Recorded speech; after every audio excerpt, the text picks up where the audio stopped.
This is a quick tutorial how to kill the static noise and engine whine coming off from a Pioneer head unit into your speakers. What you need is to ground the RCAs to the chassis. Find a screw and attach a wire to it. Then take another wire and bend it like this.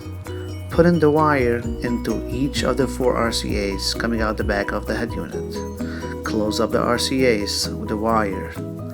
Then take the first wire that's attached to the head unit, open up a piece, and then spread the middle like this, or you have any other idea. Then interconnect all the 4 RCAs to that wire that goes to the Pioneer. Tape it up all nice and fine, and now all the 4 RCAs are grounded. With all the 4 RCAs grounded to the chassis of the Pioneer head unit, and the chassis is grounded to your car's battery, you will have no noise and no engine whine. Enjoy!